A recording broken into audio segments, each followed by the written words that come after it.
Hey, are you ready to take control of your financial future? Welcome to Private Money Club. Private Money Club is the ultimate online platform connecting real estate entrepreneurs with private money lenders just like you. Whether you're looking to fund your next deal or lend money to grow your wealth, Private Money Club is your go-to resource. You can post deals, find funding, connect with other like-minded professionals. It's just a community. It's a community that you need to plug into. If you're new to the game, no problem. Our Learn platform and our weekly coaching webinars and our on-demand resources are here to guide you every step of the way. Join a thriving network of real estate experts who are already making an impact, and they're waiting to partner with you. So Private Money Club gives you the tools, the training, the connections, and everything you need to achieve your financial goals.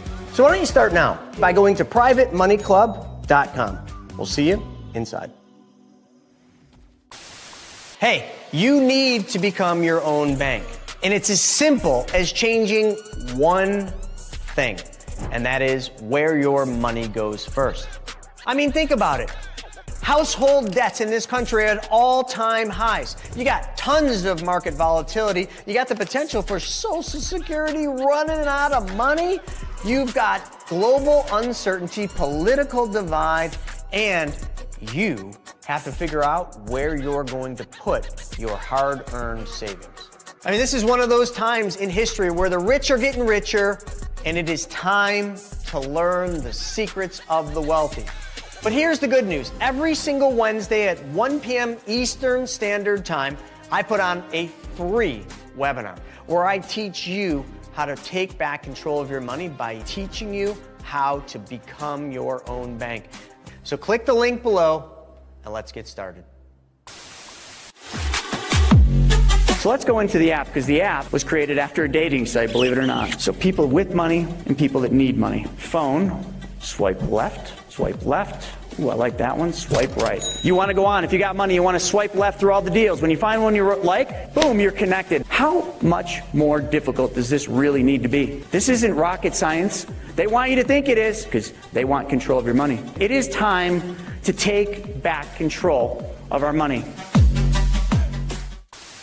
I want to invite you to a free interactive webinar that we're doing to teach you how to get prepared for what's about to happen and how you can grow, preserve, and protect your wealth and get it ready for a recession or maybe the next Great Depression. So all I need you to do is click the link below. You're not going to want to miss this with all this stuff going on.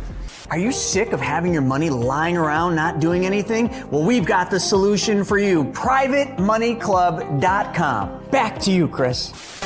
So that's what it is. Private Money Club was created for you and for all of us. So I've got something special. Since you're here, you're listening to us talk to you about the infinite banking concept, I wanted to make an offer.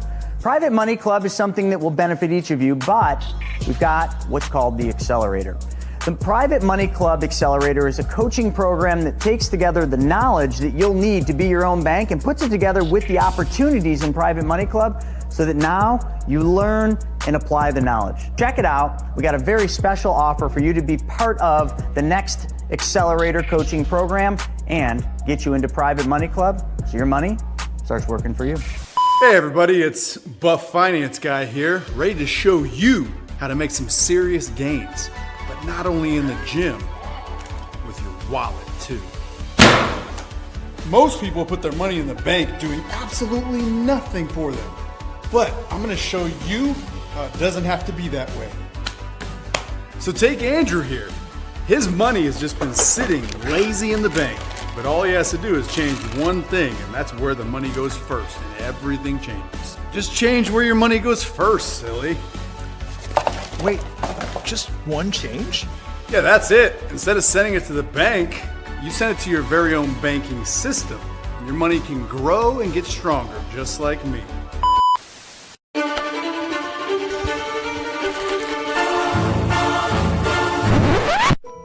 It's time for Money School TV. You heard it straight from the horse's mouth.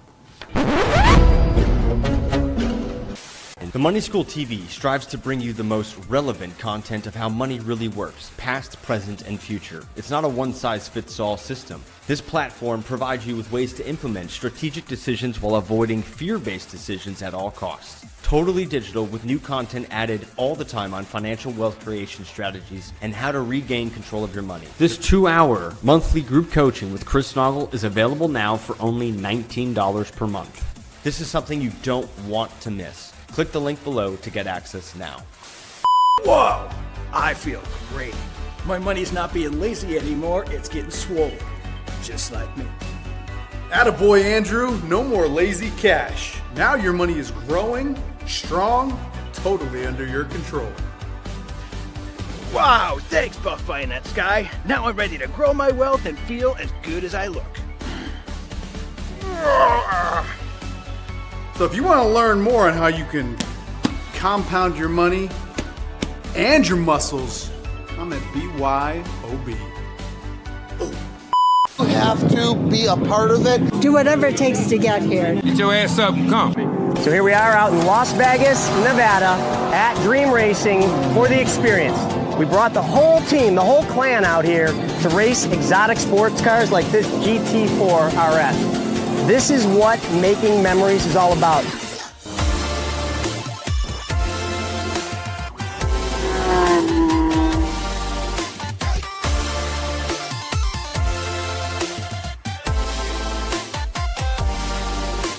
Together, we create experiences for each other, around each other, and memories we get to create. This is my third experience and I love it. Being at the experience brings out the camaraderie, being around like-minded people. It just brings out the best in you. I don't know why the rest of you aren't here. It's an amazing event. I have never missed one since they started 3 years ago. The breathing exercises to the mental, the Brent Kessler to now the racing to just the overall mindset. Your network is your net worth. We can sit in a room all day, listen to the speakers, or we can come out here, make some quick laps, learn how to drive, and make memories that last a lifetime. You should be here next time. Well, the biggest thing I hope that people get is something that they can actually apply in their lives. You know, that's the biggest thing for any of these events that we want.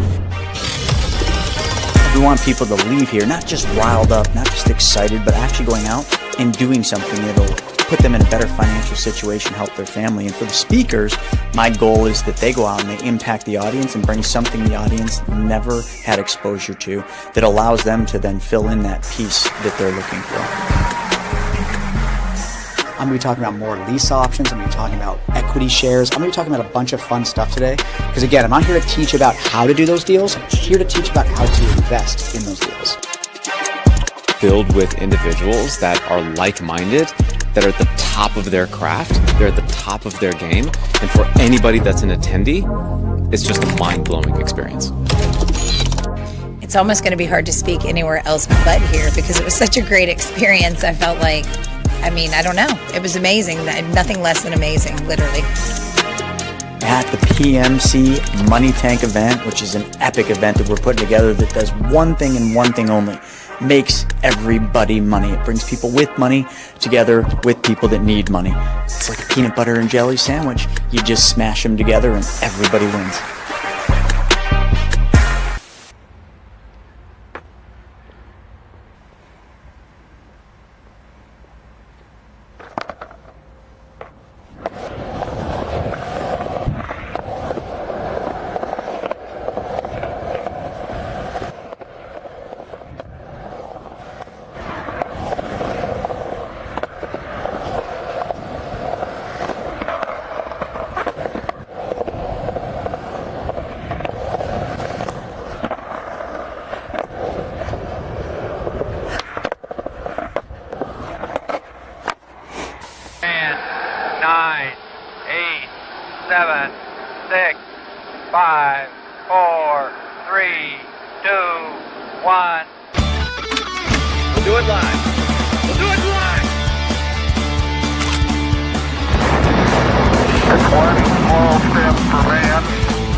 Wednesday, 5:30, 10:30 Eastern Standard Time.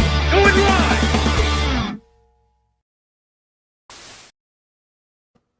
All right. What's going on, everybody? Another week, another What's the F happened.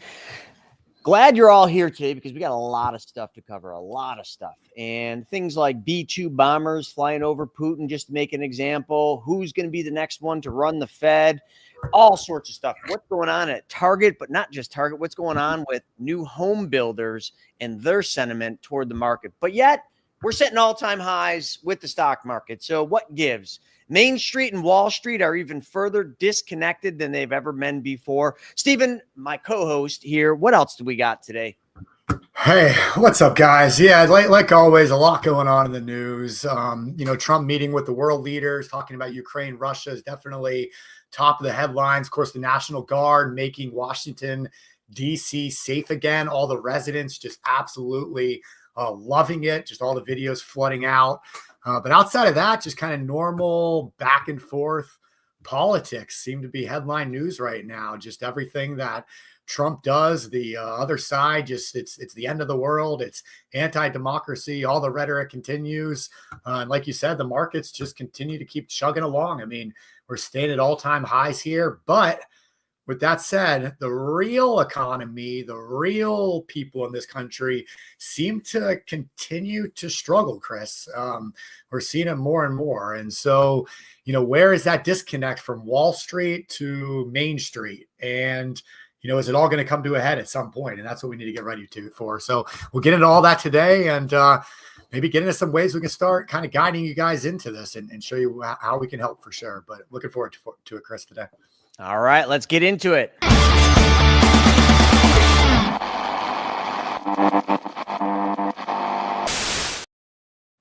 What is happening with the economy right now? Well, there's some interesting news that just hit. One of them, and this isn't really so much economy, but it sort of will play into the economy. It's saying, and this just hit, S&P, so the Standard & Poor's, says that Trump's tariff revenue is expected to offset the tax bill impact.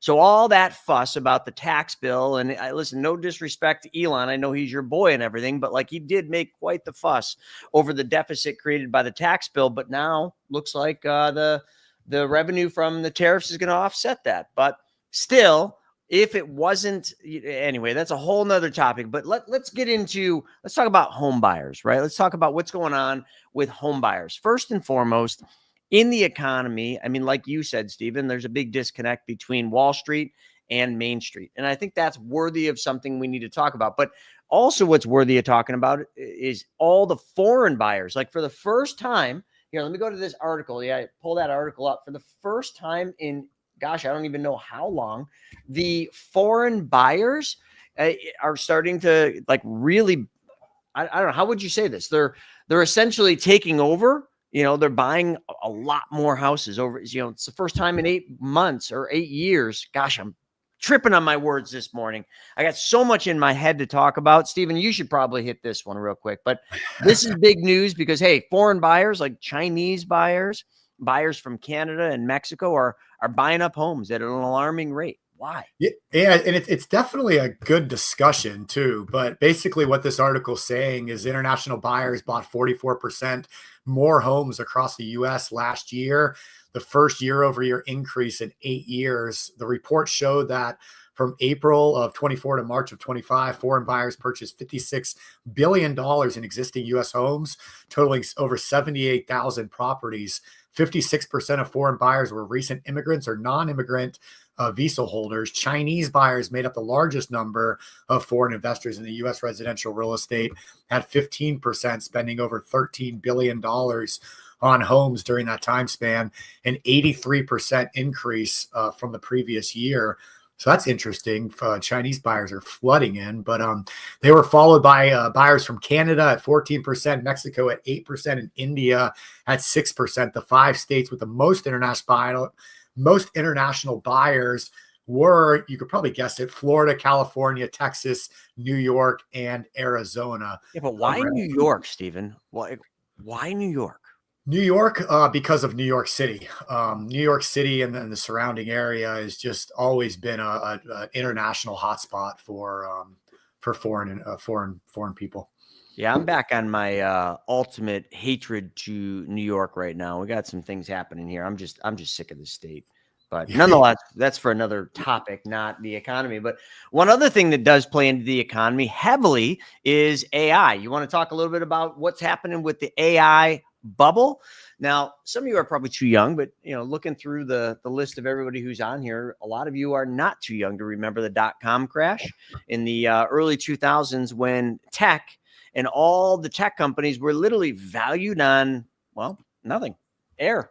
Like the valuations of the tech companies back during the dot-com bubble, there was no valuation. A lot of those companies were literally just created out of thin air. And that eventually kind of came out, blew the market up, a long, prolonged recession. As a matter of fact, I was just on a podcast yesterday with a guy, a phenomenal man named Ross Mandel, and give him a quick shout out. But we were talking a lot about that long, prolonged recessionary period of 3 years and how he's saying we could see that again. And it literally is shaping up to be that way. But it's kind of funny when people from within that industry, like Sam Altman, from OpenAI, literally saying that AI is in a bubble. But now let's just take a step back. Let's talk about the S&P 500. 500 of the largest stocks make up the S&P 500. But as we've covered so many times, the S&P 500 is literally being driven by 7 stocks, the Magnificent Seven. And almost every one of those companies, actually, I would argue all of them, maybe not so much Amazon, but Amazon's playing the AI game too. All of them are frothy because of the boom of AI. And what is AI from a monetary standpoint? Really, it's almost just like the dot-com crash again, right? AI, it's awesome. It's technology. It's setting the pace. It's probably going to be the demise of humanity.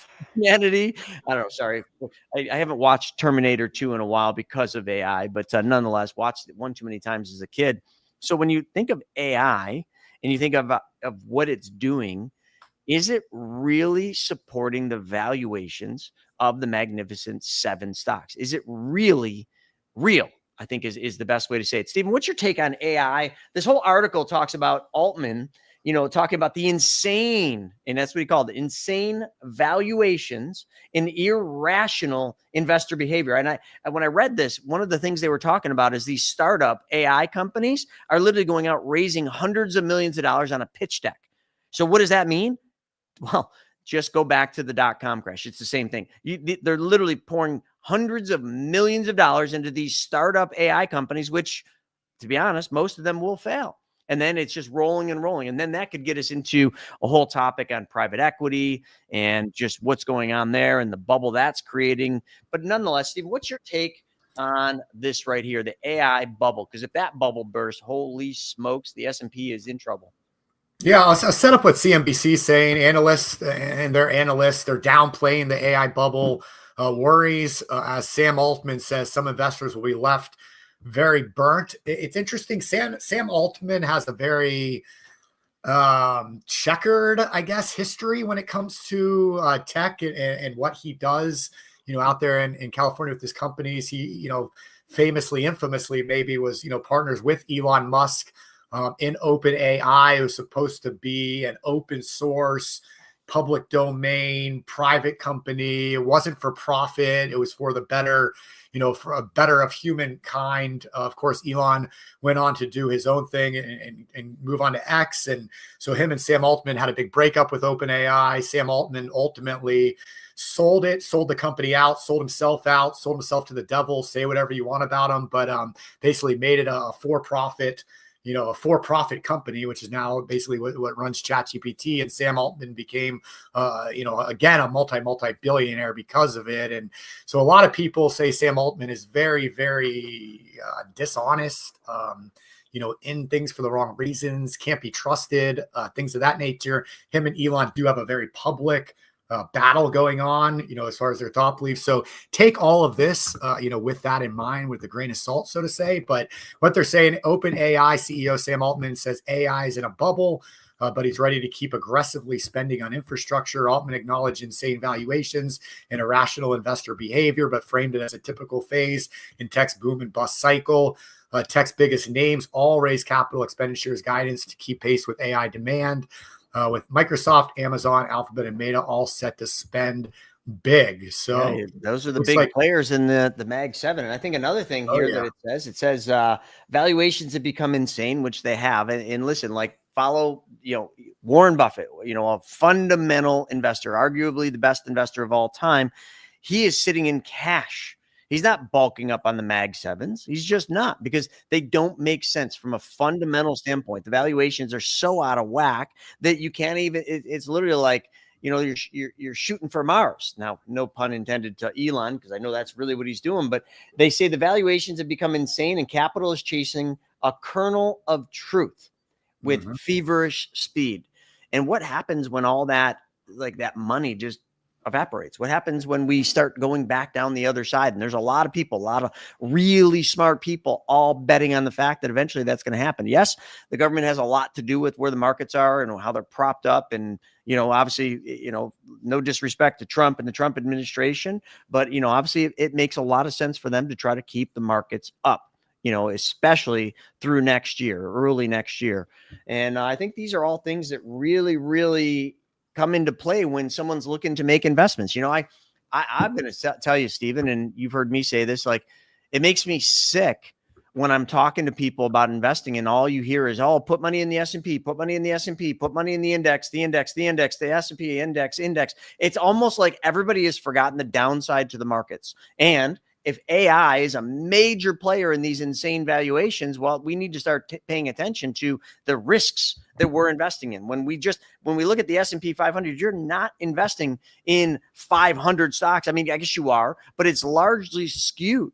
And I did a whole YouTube video on this. It's largely skewed to these main companies, which are all largely valuated based on AI chips and technology. And gosh, dude, to me, it looks a lot like the dot-com crash all over again. One of the things, that we're going to get into is PSPX coming in from YouTube, Aura Pro Nobis. Interesting handle there, but they were saying they just sold their house and they have a large amount of equity in the bank. They want to buy again in the next 12 months if prices in their area come down, and they're wondering about how can they maintain a down payment. You're not going to give you investment advice on this, but like one of the things that we're going to get into later, is how Donald Trump himself and his family have been buying up lots of bonds. I've talked about treasury bonds a lot and treasury bills. And while we're in this elevated interest rate cycle, which obviously is going to start coming down, we're going to cover that too with, what the Fed is probably going to do in September with rates, and that is pulling them down. Actually, mortgage rates are already building that in, but nonetheless, that's a good one. IBC is another good option, because if you got a 12-month time horizon, that might be an option to look into. But, thanks for joining us today. Stephen, what's the next topic we're going to get into here?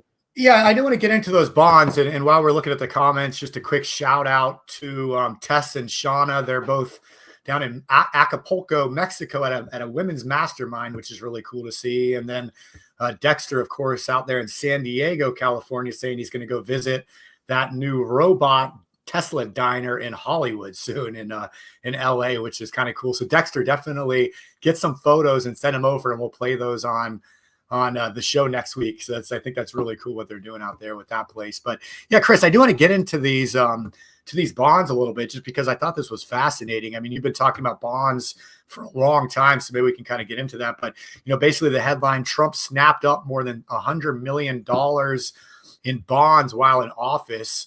So basically saying he's spent at least $100 million on bonds since taking office, as well as purchasing debt issued by local governments, school boards, and gas districts.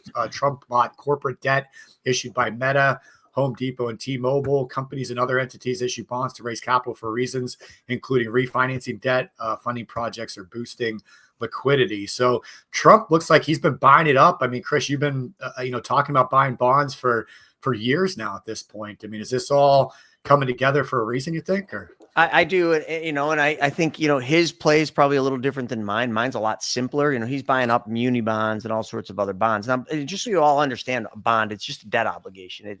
You're effectively giving somebody money, and you're getting an IOU back. And that IOU is basically just going to be, I'm going to pay you back in a certain amount of time. Like, let's talk about a treasury bond, okay? Like a bond issued by the U.S. government. Essentially, you give the U.S. government money. the U.S. government gives you a little piece of paper, certificate stating we're going to repay you that money in whatever the duration of that bond is. If it's 6 months, a year, 30 years, would be like a 30-year treasury bond. That means in 30 years, the government's going to give you all your money back, but then they pay you an interest rate. So bonds right now have been paying very, very attractive interest rates. So I think what Trump's looking at is he's looking at, number one, like we're getting paid for the risk we're taking with these bonds. But here's the thing that not a lot of people know. And, you can talk to anyone that has a Series 7, which I had for many, many, many, many years, actually over a decade. One of the biggest parts of that securities license, that stockbroker license, is all about bonds and the inverse relationship to interest rates. So here's I think what Donald Trump knows and what so many other economists know is right now we're sitting in a high elevated interest rate environment where interest rates have been held high longer by the Fed, which is great.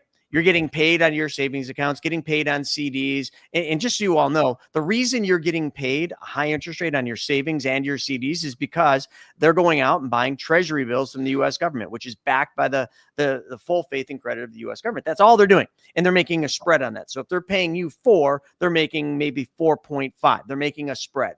So think about that, right?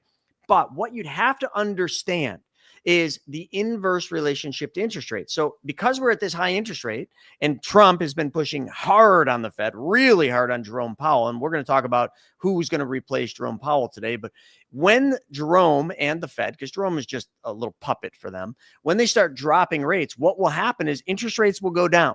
Okay. Yields on bonds will come down, but the price will go up. So there's a two-pronged play here in bonds. And I think this is exactly what Trump is doing. He's planning not for the interest rate play, but for the capital appreciation play, for the price play, because he knows when interest rates go down, the price of the bonds, most of the bonds he's holding, the longer duration, the more you're going to see price movement, the price will go up. So that's been my play, Stephen. That's what I've talked about. I've done numerous videos showing this inverse relationship. When interest rates go down, price goes up. So it's just like anything else. Well, if the price of your car goes up, well, you make money. If the price of your house goes up, you have equity. If the price of your stock goes up, it's a win, right? So that's what we're looking at right now. And I think I can't say this with any, level of fact, but I think that's what Trump's playing here. I love it, man. And he's a very smart guy, obviously. If you look at what he's done financially, I mean, according to this article here, Trump is currently net worth of $5.5 billion, according to Forbes, which, again, take that with a grain of salt. But they're saying in 2020, his last year of his presidential term, they put his net worth about $2.1 billion. They called it the most lucrative post-presidency in American history, thanks to a series of ventures that he marketed to supporters. So guy definitely knows. Yeah, he's definitely cleaning up on that stuff. He knows what to do. I mean, he always has. And Brandon, our compliance officer, just came in, made sure that I let everybody know that I'm not giving investment advice. I think I said that, but I'll say it again. The bond discussion, we're not giving investment advice. They're simply my opinions, not based on fact. And I said that as well. So just covering my ass, because there's a bunch of people out there that, just love to go out there and find people that say something. So no investment advice was being given. That was my opinion. That's my investing, what I'm putting my money in, and just simply my opinion on what I think could potentially happen if the Fed starts dropping rates. All right, perfect. All right, let's get into What the F America. You ready? Yeah. What the F? All right, I got it. Be right back, guys. Be right back. Hey, are you ready to take control of your financial future? Welcome to Private Money Club.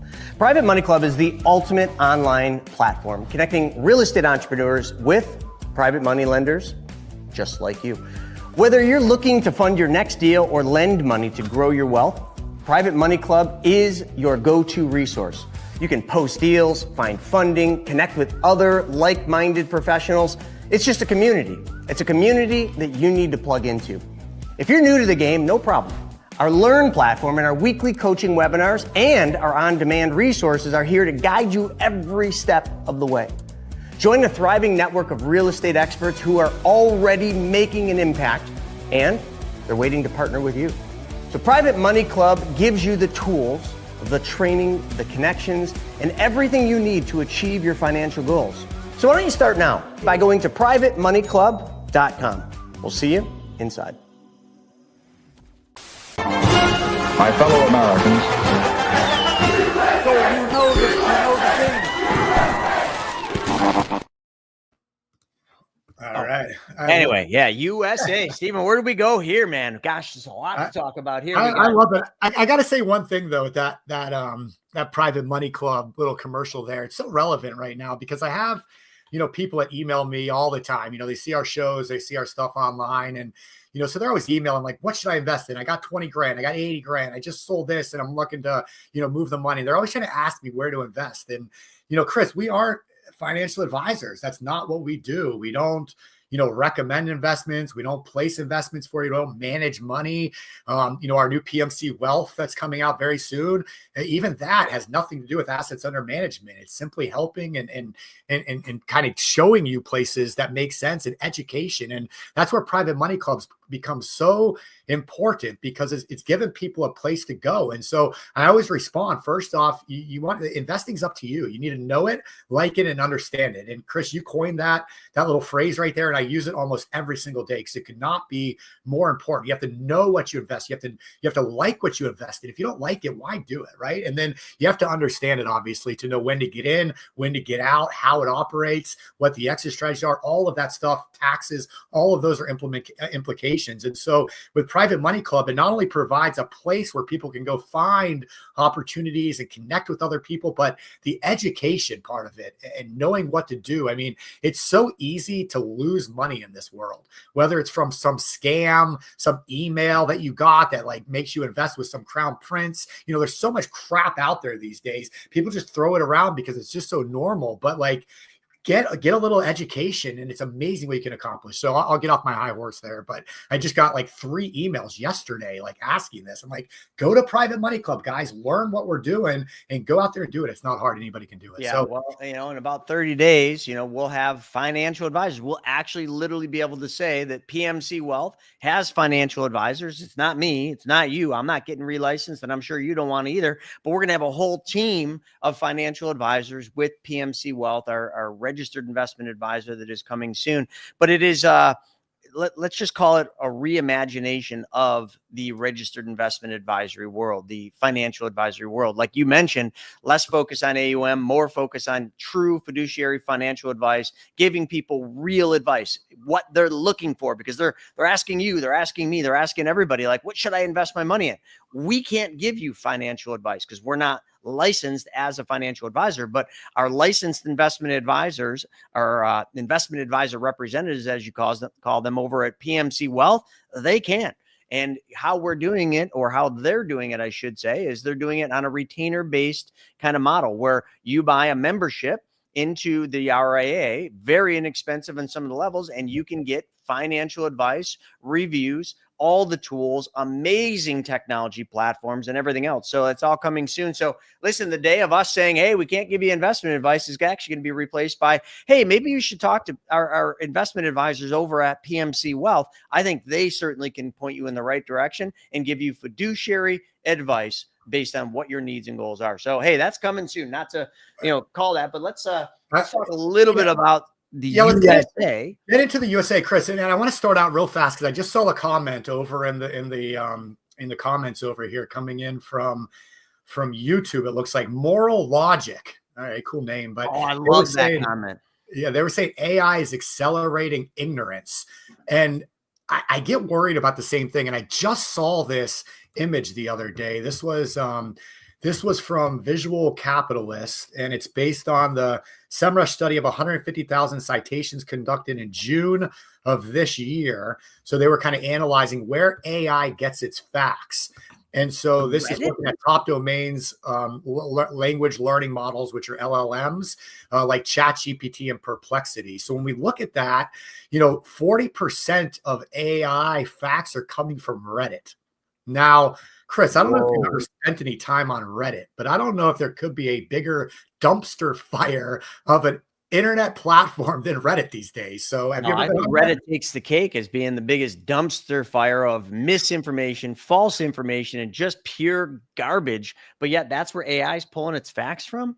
Yeah, so it worries me. And then you got Wikipedia number 2 on the list at 26%, which Wikipedia, we all know, I mean, famously coined Wokepedia just because of their clear bias on a lot of the information that they come out. And then down from there, obviously YouTube, Google. I mean, YouTube's owned by Google. So basically almost 50% is coming from, their sourcing. And then you fall down to Yelp, Facebook, Amazon, TripAdvisor, and down the list there. But that's a great comment that he made over there. And it kind of goes right along with that list, which to me is a little worrisome. So I think that AI at the end of the day and all these chat GPTs and everything still have a long way to go before we can truly start trusting, what they're saying. Yeah, I couldn't agree more. And I think another thing that, has a long way to go is the Fed, not a U.S., government owned, entity at all. They're completely independent. Read The Creature from Jekyll Island if you really want to scare yourself into a corner about what the Fed actually is. But the one thing that we do know is that the president, the presidential administration does have some say in who the chairman is.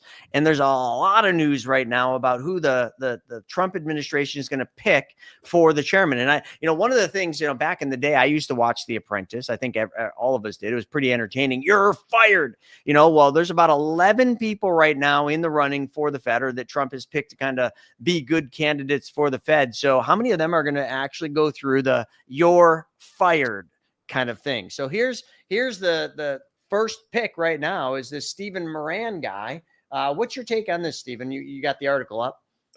Yeah. I mean, so we talked about this a week or two ago where there's a list of about 11 different candidates for the Federal Reserve, and nobody really knew which way they were going to go. But this is just coming out here.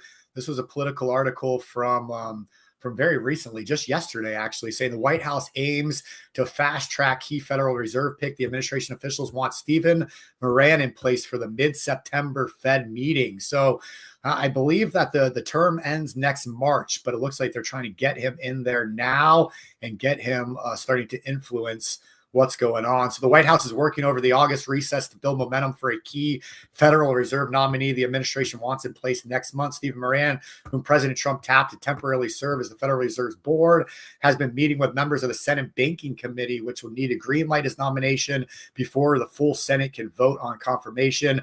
Moran met Tuesday with Senator Jim Banks, a member of the panel, and had a call last week with Banking Committee Chair Tim Scott.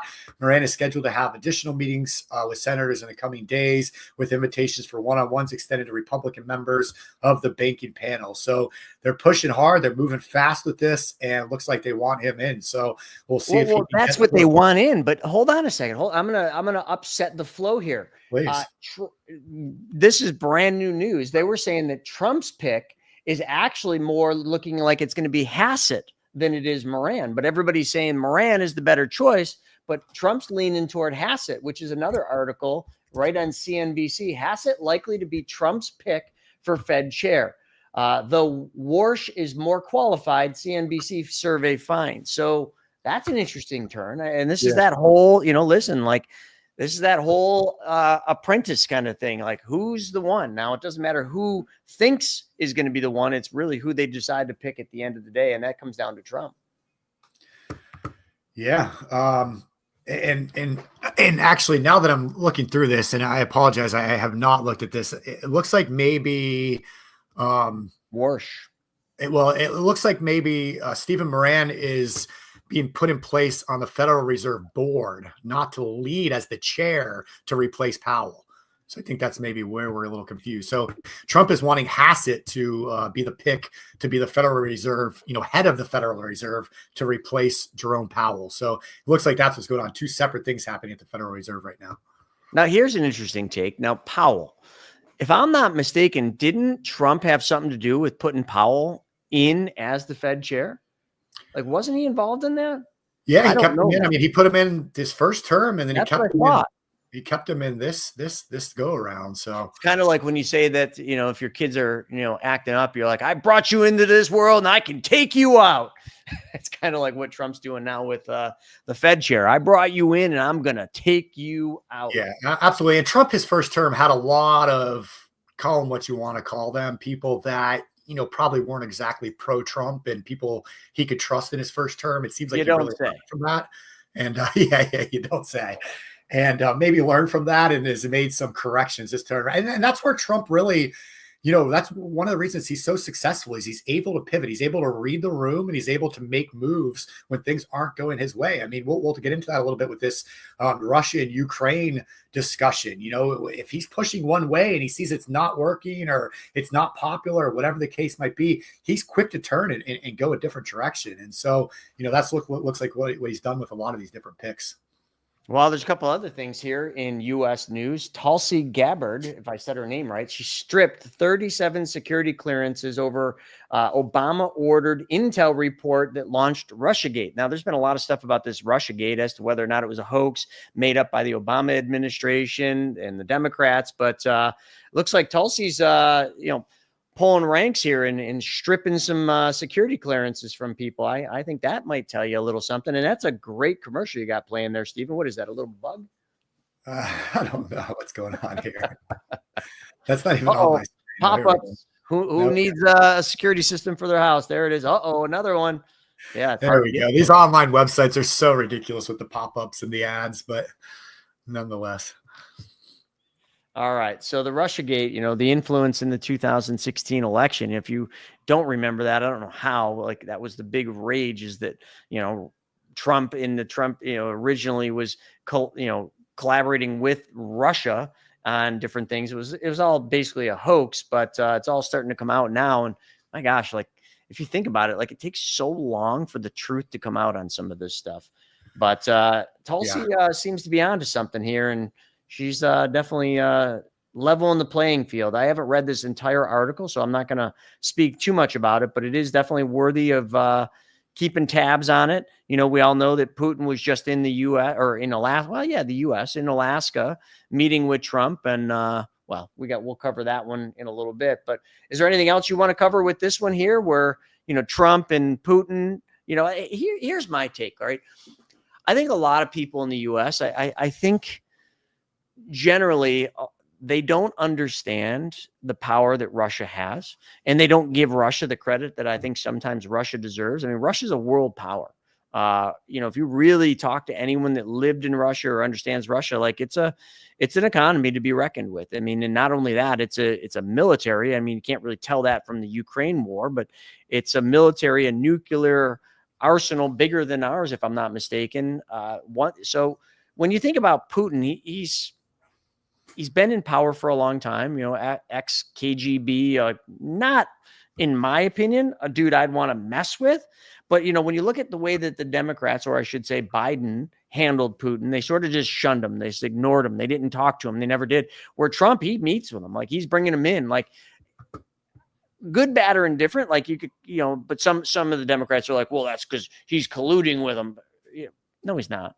He's basically trying to play smart. He's trying to be smart about these relationships because, listen, when you're looking at Zelensky or you're looking at Putin, Putin's the one with the buttons, right? Not Zelensky. So when you're trying to side with somebody, I mean, you're not really taking a side. You're just trying to be smart about it. Let's try to fix things with Putin because Putin's the one that can really mess up the world. Can Zelensky? No. Steve, what's your take on that? Yeah, that's a deep subject to get into right now. But Russia, I mean, well, it's a deep subject, but an important one because I mean, listen, we gotta the whole talk right now is the Russia-Ukraine war has got to end, and if the Russia-Ukraine war ends, are we going to start opening up trade again with Russia? Are we going to start buying oil from Russia? How's that whole thing going to play out? Because right now, literally, it's all pretty much there's sanctions and everything else. So we're not doing anything with Russia. So when this Russia-Ukraine war ends, and listen, I was struggling. I don't know why, but struggling to find information about the Zelensky meeting where the EU came together with Zelensky. So I don't know if we want to cover that here in this segment or maybe wait for the world segment and talk about it there. But it's just, I'm all over the place. But this stuff just I want to know. This war has to end. And just based on, when Putin came in and met with Trump and they said they couldn't put a deal together, of course, because think about it, from Putin's standpoint, he's winning the war. He's winning the war. Why is he going to end it? Zelensky, I think, is the one that's got to end the war. That's my personal opinion and only my personal opinion. So that's how I look at the thing. Yeah, it's a difficult subject. I mean, they've taken, land from Ukraine. Do they get that back? If there is, do they just give it up and let Russia keep it? I mean, what does that look like? That's a big part of it. If not, how long does this continue to go on? But yeah, the loss of life and just war in general is just so sad and bad, and it's horrible. It does need to come to an end. But we, all the world leaders post this meeting, have come out and they've said that they're the closest now than they've been in 4 years. Putin came out after their meeting and said, hey, if Trump was the president, this war would have probably never been started in the first place. So there's all the, and all these world leaders are coming out saying what a great job Trump is doing. So it's interesting to see. So hopefully Trump does make some headway and is able to bring them to the negotiating table and put an end to this thing for the good, because that'll be for the good of the world for sure. All right. Well, let's get through some other stuff that is not quite as important as, the Russia-Ukraine war. But FBI Director James Comey confesses he's a Swiftie. Now, let me tell everybody this is a personal thing, and I'm going to definitely probably upset some of you. I do not like Taylor Swift at all. No way, shape, or form do I think she should be an icon for our children. That's my take. I think she sucks. But yet, our FBI Director, James Comey, loves Swiftie. He's a Swiftie. I don't really have anything to say about that other than how does that make headline news? That's my only take on that. Well, James Comey's a piece of absolute shit. So, that explains why he likes Taylor Swift. It tracks. But I'm sure I just pissed some people off by telling them I don't like Taylor Swift, and I think she's absolutely awful. I got more than I want to. I'm just going to shut my mouth right about there because she is a pretty popular person. But let's move on. MSNBC. That, let's just call it out for what it is. Dog shit media station is changing names, and now it is going to be known as MS. Now. MS Now. MS Now. It stands for, what's it stand for? MS. Sclerosis? News and organizational world, or it's some kind of, I can read it here, I'm sure, but it's just an absolute, I find this story absolutely historical. Here we go. So it stands for My Source News Opinion World. News opinion. I love that. News opinion. Yeah. No one cares about MS's opinion on the news. Yeah. So just an absolute embarrassment of a program and station. And so, getting rid of the NBC name, even NBC's like, you guys are just out of your minds. So I would be pretty safe to say that nobody watching right now, Chris, watches MSNBC. So we can probably move on from that. Get that and talk more. Our people are a little smarter than that, I would say. I want to hit this kingdom inertia comment. Russia as nuclear power loses its omnibus when you learn corporations like Microsoft are buying nuclear power plants supposedly to power city-sized AI data centers. We haven't covered that yet, but I have read about that, where these big private corporations are buying literally or investing in nuclear power plants because they need it to power these energy gobbling AI centers. And as AI takes hold, and listen, I got to tell you, like, quantum computing scares the living tar out of me, but I think there's something to be said about that. So it's just all about power. You got Bitcoin, you got AI, super centers, if you will, these big storage centers, and they need so much power. And it's just like, where's all this power going to come from? Hell, we didn't even have enough power to charge up electric cars back. Hold on a second. I just realized something. Either it's not being covered, but you remember when Biden was running the country, there were like rolling blackouts in California. We got a bunch of people here from California, and I can't imagine that there's less Teslas on the road or electric cars on the road. Did you guys have blackouts this year? I didn't hear about that at all. That's interesting. Like, let that sink in. Remember all the rolling blackouts and how you couldn't charge your electric cars at certain times because of the power grid, and now all of a sudden Trump's in office, and I haven't heard a darn thing about power grid blackouts. Anyway, but Dexter, who's in California, said, nope, no rolling blackouts. Dude, we gotta cover that. Anyway, we got to move on. Let's talk a little bit about this illegal who made an illegal U-turn on the thruway and killed 3 people. That's incredibly sad, Stephen. Now you're in Florida. I watched the video of that. I mean, literally just driving a tractor trailer down the turnpike, just decides to throw a Yui, and a car slams into the trailer, killing all three on board. And like, there's video footage of the driver completely stone cold face. Like, the car slams into his trailer. Boom. His facial expression doesn't change at all. Like, look at that. Like, oh, well, whoops. Just an inconvenience for me. And California's under a lot of heat for this. I mean, obviously they're all pro. Damn right it should be. They're all pro illegal immigration, let everybody in unvetted. I mean, there's just story after story of these criminals, and they have no business being in this country. People immigrate to this country to make this country better and whatnot. I'm not going to go on this rant because it's fucking sickening when you see stuff like this happen, just frankly. I mean, and the illegal immigrants. Newsom blames Trump for it? Blames Trump for it. Like, how is that? He kills three people here in Florida. It's being covered by our local news, like talking trash about California, which never happened. So it's interesting, but he's making an illegal U-turn. He was unable to accurately identify. He was only able to identify one of 4 highway traffic signals. He only answered 2 of 12 verbal questions, could barely speak English. I mean, had no business being in this country, let alone having a commercial driver's license and driving across the country. So I hope that this creates a lot of blowback. I hope that this family sues California, Governor Newsom, every politician that's responsible for this tragedy. It's just terrible, man. It really is. So let's see. On Instagram, someone's coming in. Brandon Folk said, no, you mean Biden saying no, just didn't intimidate anybody. I think he's talking about the Russia stuff. They wouldn't blame Trump. Shocker, they wouldn't blame. Oh, shocker, they would blame Trump.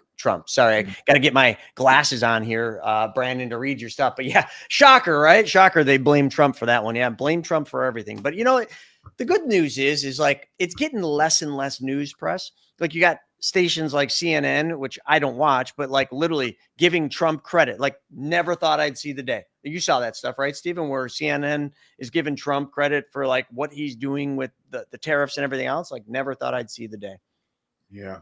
Yeah. All right. Well, let's keep going. National Guard was deployed in DC for the riffraff going on there, and people are loving it. So you got an article on that? I'll let you guys look it up. We can move on to the next phase here of the show. But to wrap it up, we talked about it last week, but Trump sent in the National Guard into DC to take over the police department, just the statistics, the crime statistics, the murder rates, the just mayhem in DC is just, it's off the charts, and it's terrible. And the people that live there, every single person, every politician, every news anchor that's based out of DC, every one of them has a story that's either they've been robbed, their friend's been robbed, they've witnessed murders, every single one of them. And so they've been going around since the takeover, these independent journalists interviewing residents and people walking the streets, and the people could not be more happy. I mean, people that clearly are not Trump supporters are just praising him right now, thanking him for doing something about it and giving them their cities back. I mean, they're walking around the evenings on the weekends without fear of being mugged and robbed and harassed and everything else. So it's clearly working. It's working very, very well. So I think the question now becomes, does he do this? Well, first off, how do they continue keeping either the National Guard or making systemic change with the police department to make this long term, because it is a temporary solution. I think it's 30 days they're allowed to be there. So that's question number one. Question number two, do they implement this in other cities across the country, places like Chicago that just have unbelievable crime and murder going on in these cities every single week right now? So are they going to start, doing this in other places also?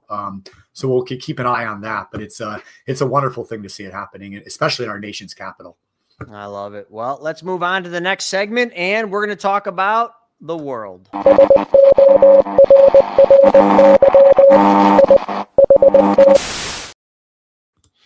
I think this is going to be a fun topic, Stephen, because this is really heavily, focused on Putin and, Zelensky. So I think there's a lot of world news right now around that. I think, I want to play the video, and most of you have seen this, but I want to play the video of the B-2 bomber flying over Trump and Putin as they walk down that red carpet. I think, stroking your ego a little, you can call it whatever you want. But when you're watching this video, here's what I was looking at. Like they always say, the stealth fighters, they're literally almost silent until they're right on top of you.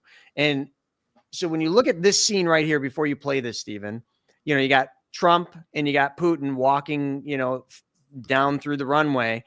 There's a B-2 bomber literally right there. So like, I have to believe they don't hear it, because if you look at Putin's head, if you heard a jet coming, you'd probably look over there. Play the video. This is the coolest thing. Like, and I don't know this, but like, are they really that freaking quiet until they're like right on top of you? Look at them. Nothing. And then he hears it, but it's already on top of them. Like, the jet's on top of you before you hear it. I mean, talk about a flex. Trump's like, hey, how would you like having some of those fly over your capital? I mean, Putin's like, yeah, that wouldn't be cool. What a badass move, though, man. What a badass move. What a way to welcome. And I think it's the first time Putin's been to the United States territory in something like 30 years or so. It's been a long time since Putin stepped foot on U.S. territory. So really, that would only make sense. Like, why would he ever come here? Like, they're enemies, but, you know, keep your friends close, but keep your enemies closer, I think is an attribute that Trump definitely leans into and is doing here. And love or hate Putin, love or hate, you know, Trump, doesn't matter. Like, what he's doing in bringing Russia closer, I think can only be a positive thing. I mean, Putin's a bit of a crazy man, you know, ex-KGB. I mean, I've read many books of the way he's killed people and don't want no part of that. But like, keeping them close, like, you know, trying to keep relations at least, whatever you want to call it, you know, controlled, pretty good. But, you know, also a little B-2 bomber flyover is not a bad idea when you're trying to show your dominance. And I love Trump's handshake. Like, every time you see him shake a hand of, you know, one of the other world leaders, he like grabs their hand, pulls them into him. I mean, he's a big dude. Like, I don't know. I love seeing that stuff. Like, that's just that's just good business. that was another one of the most dumb things that Democrats say all the time, that Trump has small hands. It's like, hey, watch the guy. He's the command he has when he shakes hands. Those are not small hands. But the reason I know this for fact, because Bill Maher, the comedian, you know, talk show host on HBO, Bill Maher, he, you know, pure Democrat, is, you know, very, very, very liberal Democrat. You know, he did sit down with Trump. We covered this on What the F Happened, I don't know, maybe 6 months ago or so, but he sat down with Trump, or it was just a couple months ago. And, you know, he came out and said, listen, the guy's got normal, if not big hands. So that whole thing, it's just, there's so much stuff that's been said about Trump that's just not fair. But yeah, that moment of him, I mean, what a week for Donald Trump. I mean, he brings Putin here. They have a great meeting. Everybody hails it as a success. And then just a couple days later, the timing of it could not be better. That's when he brings in Zelensky and all the EU leaders. And this picture is taken. I mean, this could be picture of the year, Chris, with Trump at his desk with all the world leaders surrounding him, just listening. You know, you got Rubio there, you got Zelensky sitting there. I mean, what a Zelensky in a suit, dude, an all black suit. In a suit. I mean, and did you hear Trump comment about it? Here, I got this quick video. It's pretty funny. You know, Trump sees him come out. Here you go. I'll just play it for you real fast. But yeah, in a suit, man. But that photo, right? I just want to hit one thing as you're pulling this video up. Compliance came in and said it was 10 years, not 30 years. So just correct on that. 10 years. I don't think that's correct. Dexter said 1985. I think it was more like 30, 40 years since he was in US. All right, can we get a fact check on that compliance? Here you go. Check this out. The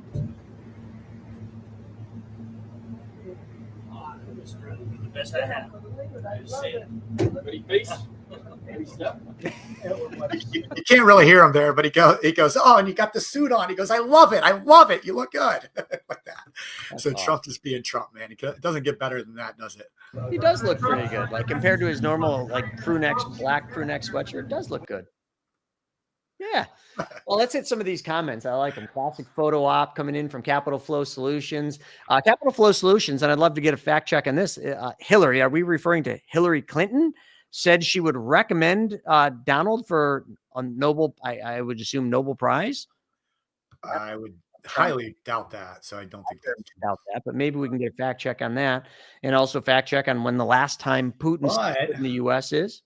But I did see who is trying to, let me see if I can find it, who is trying to nominate Trump for president.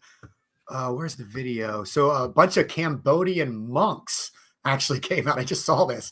A bunch of monks came out and broke their typical silence and did so to nominate Trump for a Nobel Peace Prize. So this was covered. Way. This was just covered. 70,000 monks just nominated President Trump for the Nobel Peace Prize. Trump stopped 7 global conflicts in 7 months, and now as the Europeans are buying Trump 28 hats.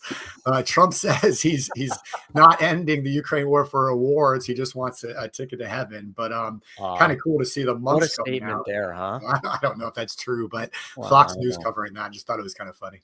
Yeah, Mr. Jesse Waters. I haven't watched any news in a long time, but good you. Yeah. Trump just won 2 seniors events. Yeah, I'm not sure. Sure. Golf. Yes, golf events. Oh, golf. Yeah, he's quite the scratch golfer, so I hear. So good that people sit outside of his golf course with guns trying to take him out because they know nobody's going to beat him in golf.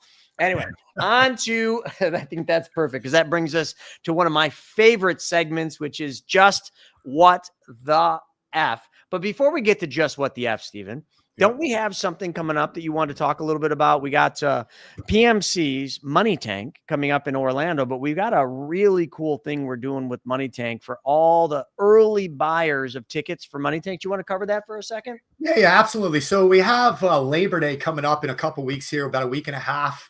So the Monday after Labor Day, we are going to start a Money Tank event series. So for everybody that buys tickets for Money Tank, starting on the Monday after Labor Day, we're going to start doing a bi-weekly webinar every single Monday where everyone with a ticket can join and we can start getting together before the event gets there. Because one of the feedback, we've been doing Money Tank now for 3 years. We do it twice a year. We do it once a year out on the West Coast and once a year here on the East Coast. And so what Money Tank is, it's put on by the Private Money Club. It's an event for real estate investors and borrowers and people that are taking back control of their money, that are looking for opportunities, that are looking for ways to move their money in typically real estate backed deals. So people join us at Private Money Club's Money Tank event a couple times a year to build those relationships, to learn about new opportunities, to learn about new strategies. So we spend 2.5 days together teaching and networking and going out and eating dinner and having a great time together.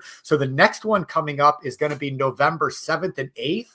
And it's going to be right in Orlando, Florida, November 7th and 8th. So I'm going to pull this up, but starting that Monday after Labor Day, anybody that has a ticket is going to be invited to this exclusive webinar we're going to do every couple weeks to get people together before the event. So you can see a little bit about it. It's privatemoneyclub.com/Money Tank. I would highly recommend getting your tickets now. We also have a really good room block. So it's going to be held at the Low Sapphire Falls Resort, Universal Studios hotel property. It's a beautiful resort, but we have an incredible discount for anybody that's staying there. So highly recommend you to stay there. Bring your family. It's connected to Universal Studios. Let them go out during the day, have some fun in the resort pools, go to Universal Studios. We can all hang out in the evenings together. And Chris, I just want to play this quick video just to give you a taste of what Money Tank is all about, if that's okay.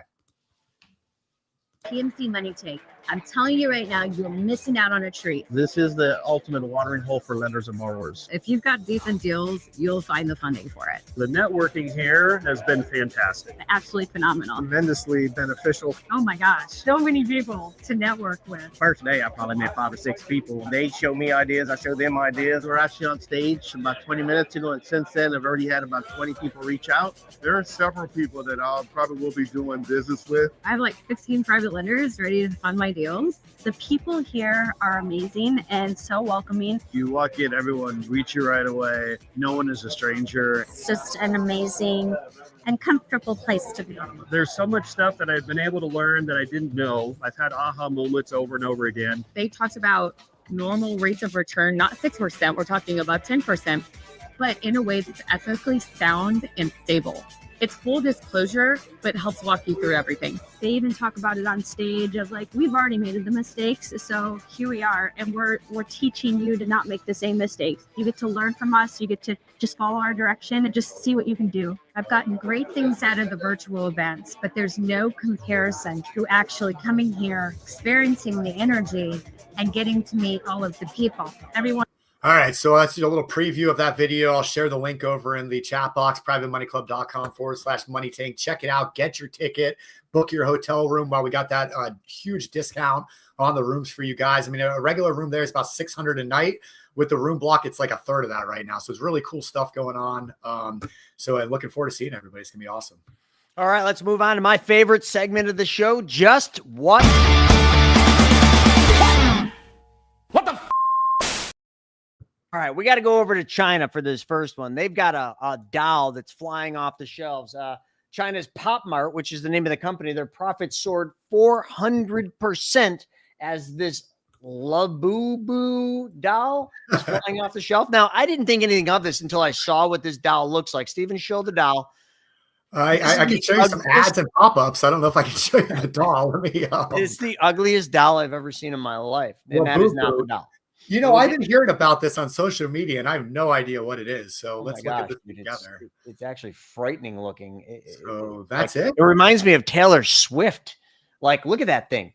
These are the dolls that are flying off the shelf. Like, what are we trying to get our kids to like here? I mean, get it in China. China's pretty whack, but like that's what's flying off the shelf. That's beating Barbie. That's beating all the cute little, kitty dolls and all the other things. And that's beating Bluey. How? Bluey is so cute. This is actually disturbing. That's all I got to say about it. Yeah. It looks evil, dude. It looks like Taylor Swift. I can promise you one thing. The one thing I'll say about this is one of these will never be in my home. So hopefully my son does not want it. Thank goodness. Well, the other thing that should never make it in your homes as we continue on with Just What the F is shrimp from Walmart. It is nuclear. And I don't mean in a good way. I guess they got nuclear shrimp being sold. So Walmart is got shrimp that has been exposed to radioactive material. Play the video. Does it actually glow, or was that just AI? The raw frozen shrimp was sold in 13 states, including Florida, Texas, and Pennsylvania. NBC News Daily. So, Stephen, did you eat any of that radioactive shrimp? The FDA is warning shoppers about possible radioactive shrimp being sold at Walmart stores. So the agency advising customers not to eat, sell, or serve certain imported frozen shrimp from Indonesian distributor BMS Foods because they may be contaminated with cesium-137, which is radioactive. Now, the products sold under the Great Value brand with a best by date of March 2027 have been recalled. And the FDA recommends if you recently bought the affected shrimp, it should be thrown out immediately. All right. So be careful with the shrimp. If you're eating it and it's glowing, probably not a good thing. So, be aware. Now, let's move on to something that's way more near and dear to me, and that is skateboarding. And Mr. Tony Hawk, they've got a interesting video that Steven found on X. Tony Hawk, fresh out of high school. Like, think about that. Like, we're going way back to the 80s here. Fresh out of high school, talking to the news about his career. We got to roll this video. I think it's pretty amazing. It's definitely badass. I put this on here just for you, Chris. So here we go. I remember this. No one's flying higher right now than Tony Hawk. That tall, lanky 18-year-old from Carlsbad is turning the skateboarding world around with his heart-stopping aerobatic stunts, and Hollywood's noticed. He's appeared in several films, including the upcoming Police Academy 4, and was featured in this TV commercial for Mountain Dew. It's great. Sometimes it's weird because you don't expect people to recognize you when you're walking down the street because I'm just like everyone else, and it's just weird. Tony's not just a free-spirited kid whizzing around on wheels. He's got a savvy business sense. Cashing in on skateboarding's new popularity, he's marketing a skateboard that bears his name. And I love that. Kind of clothing. For an 18-year-old, well, for actually anyone, I'm making a lot of money. More money than you thought you'd ever make? a lot more. I never thought I'd really make anything. Top Gun, Yeah, baby. it's like a sport and an art. And the business, it's all three. I think the coolest thing about that is, you look back and, Just a few the months out video of is high pretty school, sweet. Tony Launch ramps at the skateboarding end of full-time. your driveway. I mean, that's how I grew up. I grew up literally, all my friends that lived out by the, my house, they had launch ramps, and we'd put the launch ramp at the end of the road, just like Tony did. We'd go down the driveway and just launch off of it and just try our tricks and have a amazing time. But Tony literally just was way ahead of the curve and, went just crazy national with, movies. And, I had that deck. That deck was like the iconic deck to have back then, and the clothing line, and even all the way through to today. I mean, he's got shoes, and, he owns Birdhouse skateboards. He's just like, I love the dude, and I love his business savvy, but he's always stayed true to his original dream and goal. And I think I commend him for that. He's a huge giver, like Dex is saying, donates a lot, does a lot for the community, and continues to just be just a freaking icon for, I think, if you're looking at Tony Hawk or you're looking at Taylor Swift, like, steer your kids to watch Tony Hawk and follow him. I think you're going to get a lot further ahead. But let's go into one other thing. Stephen, you got a cool video you found on X of Air Force One. So I've never seen Air Force One outside of on TV, but I guess it's just massive. So yeah, what do you got here? Definitely a cool plane. I see it quite often when I fly out of Palm Beach International. It's parked there, obviously. So definitely a very cool plane. And we'll end it with this video. The last article I had, I'm going to save it for next week, but there's a lot coming out right now on UFOs and a lot of congressional testimony coming out and a lot of secrets, maybe. I don't know, but it's getting kind of spicy with the UFOs right now. So we'll save that one for next week, but I'll kind of wrap things up. Just a fact check. It looks like Compliance Guy might have been right. Looks like Putin was in New York City to meet Obama at the UN General Assembly back in 2015. So he was in New York City 10 years ago. So thank you, Compliance Guy, for Steve, one other thing Steve was asking, is there still discounts for money tank tickets? So right now the price on the site is still going to be the best price you're going to get. We will increase prices on there at some point here. Love it. Love it. And then the only other thing before we get to this last video I want to hit is Lisa Menconi, who you saw in that PMC video that Stephen played. She was looking for some insight on housing prices. So, is it a good time to buy with interest rates high? Do you think rates will come down after the refi? Well, rates are already coming down, Lisa. So, we this afternoon at 1 p.m. we'll actually have Harrison George on. Harrison George, and he's from the family, the George family, that own CMG Mortgage, the 11th largest mortgage lender in the country. And I asked him this question the other day, and he said it's already baked into the pricing on new mortgages. So that industry is always a little bit ahead of it, and if they think they're going to see a rate decrease, they build it into the pricing. So I guess it's already in the pricing. But when it comes to the housing prices, they really haven't come off. I mean, Florida is definitely way off its highs, maybe Texas in some areas. But, I think in your area, California, I still think you guys are in la land with your pricing on the housing. So, I would probably anticipate you're going to see some softening in that price. But just kind of be patient. I know we've been saying that forever, but rates are on the move down. You're seeing some breaking point on pricing right now in the housing industry. But Stephen, let's roll this last thing showing a badass aircraft and not a UFO. Absolutely, man. With pleasure here. So this is to the USA, baby.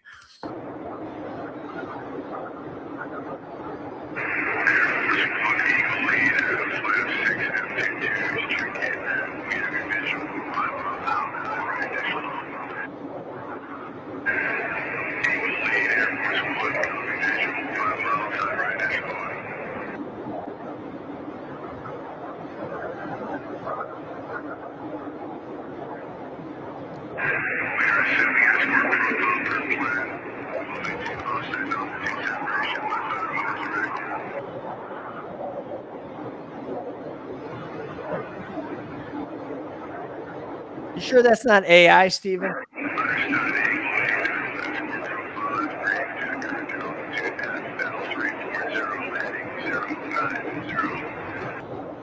What an absolutely beautiful country we live in, huh? I mean, even Alaska, just those mountains out there, unbelievable.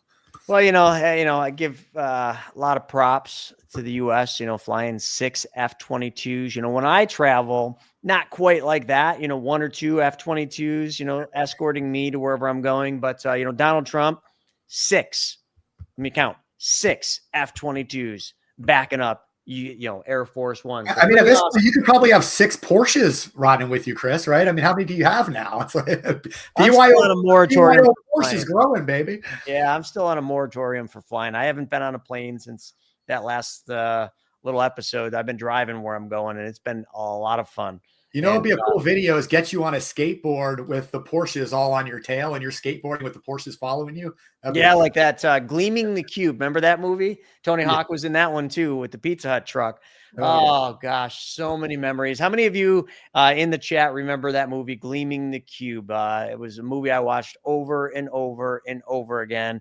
But yeah, there was that scene where he's going down the thruway on a skateboard, hanging onto the bumper of a pickup truck. Love it. Well, with that being said, that's going to wrap us for, this episode of What the F Happened. Join us this afternoon where we're going to be talking about house